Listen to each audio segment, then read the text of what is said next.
বিতর্কিত কোনো ব্যক্তিকে এই আপনারা অন্তর্বর্তীকালীন সরকারে নেওয়ার ব্যাপারে অবশ্যই যারা আমাদের দায়িত্বে রয়েছেন, বিশেষ করে ডক্টর ইউনূস, তাদের এগুলো ব্যাপারে তাদেরকে চিন্তা করতে হবে। এখনো জিনিসপত্রের দাম নিয়ন্ত্রণে আসেনি, বরঞ্চ বাড়ছে।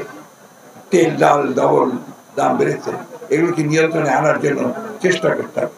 গত 15-16 বৎসরে বাংলাদেশের রাজনৈতিক এবং অর্থনৈতিক কাঠামোকে সম্পূর্ণভাবে ধ্বংস করে ফেলেছে। যাকে দায়িত্ব আমরা দিয়েছি তিনি হচ্ছেন এই দেশের একজন অত্যন্ত বরেণ্য ব্যক্তিত্ব, নোবেল পুরস্কার প্রাপ্ত আমাদের প্রফেসর ডক্টর ইউনূস। বাংলাদেশের মানুষের একটা আপনার চারিত্রিক বৈশিষ্ট্য আছে, একটু অসহিষ্ণু, সহনশীলতার অভাব আছে। সবাই মুহূর্তের মধ্যে ভাবছে 3 মাসেই সমস্ত কিছু সুন্দর হয়ে যাবে। এত সোজা তো নয়। একটা ধ্বংস ক্ষেত্র থেকে, ধ্বংসযজ্ঞ থেকে আপনারা বের করে নিয়ে আসা। এখনো জিনিসপত্রের দাম নিয়ন্ত্রণে আসেনি, বরঞ্চ বাড়ছে। তেল, ডাল ডবল দাম বেড়েছে। এগুলোকে নিয়ন্ত্রণে আনার জন্য চেষ্টা করতে হবে। আর একটু ভিজিবল হতে হবে।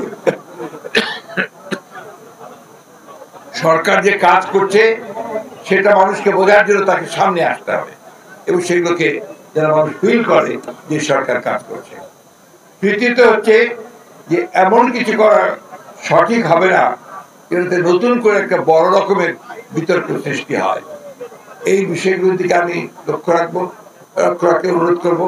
আমরা বাংলাদেশ জাতীয়তাবাদী দল এবং আমরা যুগপৎ আন্দোলন যারা করছি গণতন্ত্রের জন্য, আমরা আশা করব যে অন্তর্বর্তীকালীন সরকার অতি দ্রুত তারা সংস্কার কাজগুলো শেষ করে তারা একটা সকলের কাছে গ্রহণযোগ্য নির্বাচন ব্যবস্থা করবেন। জনগণের দাবি, ছাত্র গণঅভ্যুত্থানের দাবি ছিল সংস্কার, অর্থাৎ ফ্যাসিবাদ আওয়ামী লীগ গত 15-16 বৎসরে বাংলাদেশের রাজনৈতিক এবং অর্থনৈতিক কাঠামোকে সম্পূর্ণভাবে ধ্বংস করে ফেলেছে, এবং সত্যিকার অর্থাৎ বলতে গিয়ে একটা ফ্যাসিবাদী শাসন চালিয়ে আমাদের গণতন্ত্রের যে আকাঙ্ক্ষা, সেই আকাঙ্ক্ষাকে সম্পূর্ণভাবে ধ্বংস করে দিয়েছে। আপনারা জানেন যে আমরা বিএনপি সহ অনেকগুলো রাজনৈতিক দল আমরা দীর্ঘ 15 বছর ধরে সংগ্রাম করছি, লড়াই করছি আমাদের এই ফ্যাসিবাদের হাত থেকে মুক্তি পাওয়ার জন্য। এর মধ্যে আমাদের প্রায় 700 নেতাকর্মী তারা গুম হয়েছেন, কয়েক হাজার প্রাণ দিয়েছেন, এবং প্রায় 60 লক্ষ মানুষের বিরুদ্ধে এই ফ্যাসিবাদী সরকার মিথ্যা মামলা দিয়েছে। আমাদের চেয়ারপারসন, এই দেশের সবচেয়ে জনপ্রিয় নেতা দেশের বেগম খালেদা জিয়াকে 6 বছর কারাগারে থাকতে হয়েছে। আমাদের ভারপ্রাপ্ত চেয়ারম্যান, আমাদের তরুণ প্রজন্মের নেতা, যার দিকে গোটা বাংলাদেশ তাকিয়ে আছে, তাকে মিথ্যা মামলা দিয়ে বিদেশে নির্বাসিত করে রাখা হয়েছে।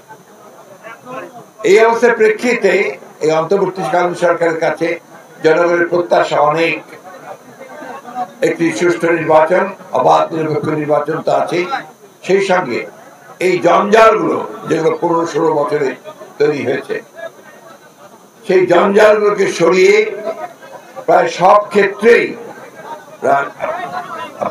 প্রশাসনিক ক্ষেত্রে, নির্বাচন কমিশনের ক্ষেত্রে, বিচার বিভাগে, সামাজিক ক্ষেত্রে, সব জায়গায় এই জঞ্জালকে সরিয়ে সংস্কারের মধ্য দিয়ে একটা নতুন একটা বাংলাদেশ নির্মাণ করবার একটা ভিত্তি প্রস্তুত করবার জন্য আকাঙ্ক্ষা রয়েছে।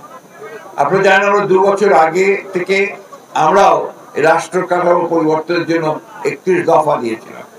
সেই 31 দফার পক্ষে আমরা আন্দোলন করছি, সংগ্রাম করেছি। যাকে দায়িত্ব আমরা দিয়েছি তিনি হচ্ছেন এই দেশের একজন অত্যন্ত বরেণ্য ব্যক্তিত্ব, নোবেল পুরস্কার প্রাপ্ত আমাদের প্রফেসর ডক্টর ইউনূস। তিনি শুধু দেশে নয়, সারা পৃথিবীতে তিনি অত্যন্ত সম্মানিত একজন ব্যক্তি। বাংলাদেশের মানুষের একটা আপনার চারিত্রিক বৈশিষ্ট্য আছে, একটু অসহিষ্ণু, সহনশীলতার অভাব আছে। সবাই মুহূর্তের মধ্যে ভাবছে 3 মাসেই সমস্ত কিছু সুন্দর হয়ে যাবে। এত সোজা তো নয়। একটা ধ্বংস ক্ষেত্র থেকে, ধ্বংসযজ্ঞ থেকে আপনারা বের করে নিয়ে আসা। গত কাল যে 3 জন নতুন করে শপথ নিয়েছেন, সেই সম্পর্কে আপনারা আমাকে প্রশ্ন করেছেন। আমি শুধু এইটুকু বলতে চাই এই ক্ষেত্রে যে বিতর্কিত কোনো ব্যক্তিকে এই